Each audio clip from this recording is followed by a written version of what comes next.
Ляцеў з Менску ў Кутаісе, але здзейсніў экстранную пасадку ў расійскай Астрахані. Белавія, якой належала паветранае судна, патлумачыла патрэбу прызямліцца тэхнічнай праблемай, якой менавіта афіцыйна не паведамляюць. Аднак па звестках тэлеграм-каналу «Авіаінцыдэнт» капітан спасылаўся на адмову аднаго з рухавікоў. Пасажыраў жа даставілі ў Грузію іншым самалётам. Гэта аб'ектыў, з вамі Юлія Лабанова, вітаю і сёння ў выданні. Фармаванне цэнаў для нафты і агульная бяспека. Лукашенко распавёў, пра што размаўляў з Пуцінам на Валааме, але не да канца. Кому патрэбна, тот і сам даведаецца, а астатнім і не трэба. Так што тычыцца Украіны, ён жа казаў перад гэтай паездкай, што збіраецца з Пуцінам абмяркоўваць украінскае пытанне, становішча там. Нічога не паведамлена. Адмяніць санкцыі і выплаціць рэпарацыі. Чаму гэткія ўмовы вызвалення асуджанага на смерць у Беларусі грамадзяніна Нямецчыны гучаць ад дзяржаўнай прапаганды?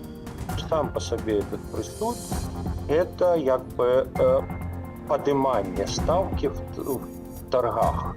Потому что коли ему дали, умовно, 25 годов, типа житевая, что могли дать? Цена такого актива была бы ниже. Нікаляса Мадура абвесцілі пераможцам на прэзідэнцкіх выбарах у Венесуэле. Апазіцыя заяўляе пра фальсіфікацыі. Калі сапраўды будзе прадэманстраваны выбар народу, выхад на вуліцы, таму падобнае, тады, канечне, генералітэт можа падумаць, чый бок прыняць. Новая формула цэнаўтварэння для нафты, умовы аплаты за яе, а таксама пытанні бяспекі. Лукашенко распавёў пра вынікі трохдзённага візіту ў Расіі і сустрэча з Уладзімірам Пуцінам на востраве Валаам. Што, праўда, паглыбляцца ў дэталі перамоваў з расійскім лідарам не стаў. Што стаіць за таямнічай рыторыкай Лукашэнкі і якія пытанні насамрэч маглі абмяркоўваць з Пуцінам, апавядзём у нашым матэрыяле. Взаимопонимание найдено по всем вопросам. Отторжения никакого нет. Вось так Лукашенко пракаментаваў сваю закрытую сустрэчу з Пуціным на Валааме. Абмежаваўся агульнымі фразамі, ды зазначыў, што ў цэнтры сустрэчы былі пытанні бяспекі. Они закрытый характер носили. Подключать правительство я не вижу смысла. Все силовые структуры и министры, Министерство иностранных дел по определенным вопросам подключены. Рыторыка-то яна звычайная, бо калі мы ж звернемся да гэтых сустрэчаў, вось перад імі робіцца з гэтага такая вялікая падзея, нешта такое лёсавызначальнае, дзяржаўная прапаганда узвышае градус. А што мы маем па вынікам? Ну, звычайна, амаль нічога. Больш акцэнтаваў увагу Лукашенко на пытаннях паставак нафты, якія таксама абмяркоўваў з Пуціним. А менавіта цэнаўтварэння для расійскай сыравіны. Неабходнасць такіх зменаў прэм'ер-міністр Роман Галоўченка патлумачыў у тым ліку дынамічнымі зменамі на нафтавым рынку. Узгадняць цэнавыя пытанні даручылі ўрадам абедзвюх краінаў. Але ці пойдзе Крэмль насустрач рэжыму ў Менску? Як і казаў Лукашенко, невырашаных эканамічных пытанняў там няма.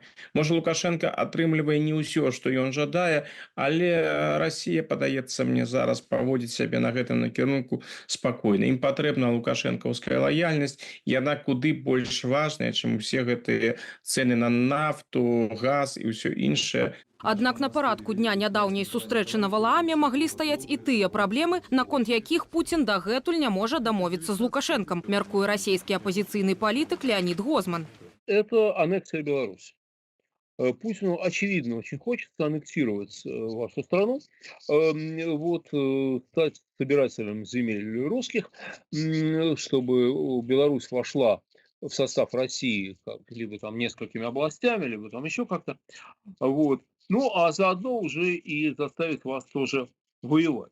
Падрабязнасці трохдзённага візіту Лукашэнкі ў Расію абяцалі распавесці і ў ягонай прэс-службе, і прапагандысты, але з удакладненнем. На неделе Александра Лукашенко наверняка народу что-то расскажет из того, что возможно рассказать. У выніковым жа сюжэце на Беларусь-1 засяродзіліся на гісторыі Валааму, назваўшы яго, цытата, месцам для развагаў і прыняцця правільных стратэгічных рашэнняў. Для переговоров тоже определенный фундамент. Белорусская пропаганда, она находится в таким залежным от России стане и у таким колониальным в образе мыслення, что для іх навіна гэта сама прысутнасць Лукашэнкі побач з Пуцінам.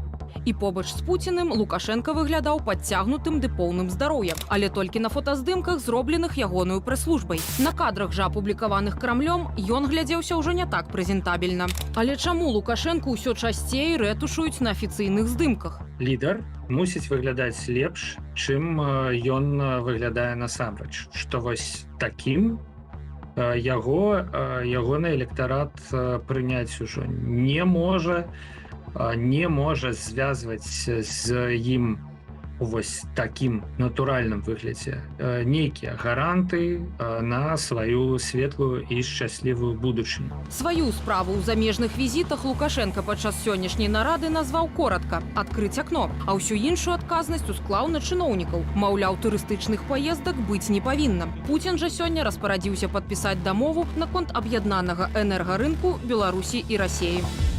Ірына Юрова, Белсат. Адмяніць санкцыі і выплаціць рэжыму Лукашэнкі рэпарацыі. У абмен Нямецчыне выдадуць іхнага грамадзяніна Рыка Крыгера, асуджанага ў Беларусі на смяротнае пакаранне. Гэтая прапанова да захаду ад праўладнага палітолага Пятра Пятроўскага прагучала ў інтэрв'ю Людміле Гладкай на дзяржаўным тэлеканале «Беларусь-1». Самая ж Гладкая прыспешвае Нямецчыну да перамоваў, бо з ейных словаў Рыку Крыгеру засталося жыць апошнія дні ці нават гадзіны. Менскі абласны суд асудзіў на смерць грамадзяніна Нямецчыны Рыка Крыгера за шпіянаж і спробу ажыццяўлення тэракту. Нібыта той учыніў падрыў на чыгуначнай станцыі Зарышча, ад якога ніхто не пацярпеў. 20 ліпеня Міністэрства замежных справаў Беларусі пачало кансультацыі з нямецкім бокам. Палітычны аглядальнік Радыё Свабода Юрый Дракахруст мяркуе, што гэткія перамовы не могуць датычыць санкцыяў. Імаверней дамаўляецца пра абмен Крыгера на асуджанага ў Нямецчыне афіцэра расійскага ФСБ Вадзіма Красікава. Сам по себе этот присуд – это как бы поднимание ставки в торгах.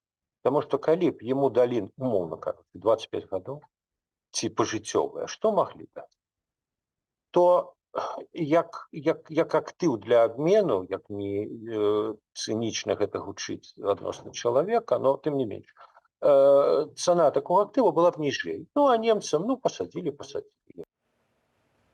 85 гадоў таму Менск стаў Мінскам. Пастанову аб перайменаванні гораду прынялі савецкія ўлады. Акрамя сталіцы, той жа лёс напаткаў шэраг беларускіх населеных пунктаў, вуліцаў і гарадоў. Цяпер прызначаныя Лукашэнкам чыноўнікі таксама намагаюцца знішчыць гістарычныя назвы і нацыянальную памяць беларусаў. Тэму працягне Александр Дегтяроў. Засыпали на Калиновского, проснулись на Машерова.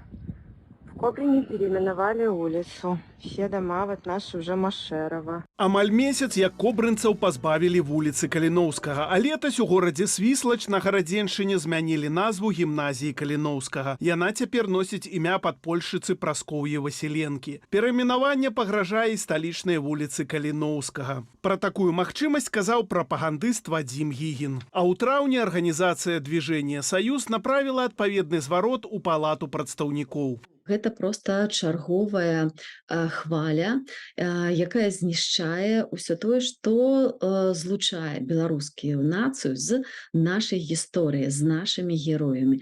І без усякага сумневу Кастусь Каліноўскі з'яўляецца адным з галоўных у пантэоне беларускіх герояў. Да 2020 года тапонімы ў гонар Кастуся Каліноўскага не перашкаджалі рэжыму. Але цяпер, відавочна, улады не маюць жадання, каб імя беларускага рэвалюцыянера трапляла на вочы грамадзянам. Пасля паўстання палку Кастуся Каліноўскага з беларускіх ваяроў, якія змагаюцца за свабоду Украіны, імя Кастуся Каліноўскага набыло дадатковую моц для ўсіх тых беларусаў, якія змагаюцца за волю, свабоду, незалежнасць, за свае правы.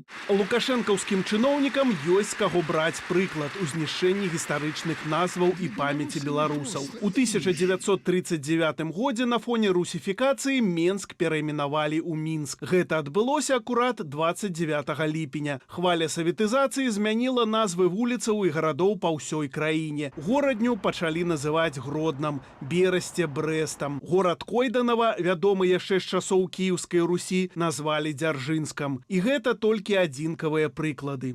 Калі б у Беларусі таксама прынялі рашэнне той самы Магілёў, які збіраліся перанесці сталіцу, назваць Шмідтам, то гэта, ну, скажем так, не папярэчыла па агульнай тэндэнцыі. І нацыянальная інтэлігенцыя была амаль цалкам вынішчаная, таму не было каму асабліва гэтаму супрацьстаяць. У 1991 годзе на хвалі дэмакратызацыі і вяртання да каранёў сталічны гарадскі савет дэпутатаў накіраваў у Вярхоўны савет просьбу вярнуць спрадвечную назву Менск. Прапанову паставілі на галасаванне, але для перайменавання галасоў не хапіла. Вось гэтыя 31 дэпутат, якія не прагаласавалі, гэта збольшага былі дэпутаты-ветэраны. Яны ўвогуле пераважна не ўспрымалі Беларусь як суверэнную, як незалежную краіну. Яны выступалі супраць нацыянальных каштоўнасцяў. Вот я думаю, што гэта і вызначыла вынікі галасавання. Іншае стаўленне да беларускіх нацыянальных герояў ва ўкраіне. Вуліцы імя Каліноўскага там ёсць сама меней у 5 гарадах разам з Кіевам. Таксама па ўсёй краіне з'яўляюцца вуліцы ў гонар сучасных беларускіх герояў, якія загінулі ў вайне з Расіяй за незалежнасць украінскай дзяржавы. Александр Дегтяроў, Белсад. З траўмамі трапіў у шпіталь. У Карэліцкім раёне на Гарадзеншчыне на лесніка павалілася дрэва. Чарговы ўраган накрыў Беларусь увечары ў нядзелю. У выніку непагадзя, акрамя Гарадзенскай, пацярпелі Віцебская, Менская і Гомельская вобласці. Вецер зрываў дахі, валіў дрэва. У садовым таварыстве Падгорадняй адламаная галіна наскрозь прабіла дах жылога дому. Там ніхто не пацярпеў, а ў Кобрынскім раёне вецер паваліў воданапорную вежу. Без святла засталіся больш як 1000 населеных пунктаў. Тым часам вось уже 2 тыдні ўлады не могуць даць рады наступствам папярэдняга ўрагану, што пракаціўся па поўдні Беларусі 14 ліпеня. Толькі на тое, каб вярнуць людзям святло і ваду, спатрэбілася больш за тыдзень. Чыноўнікі прызнаюць, што зліквідаваць усе наступствы змогуць не раней за кастрычнік.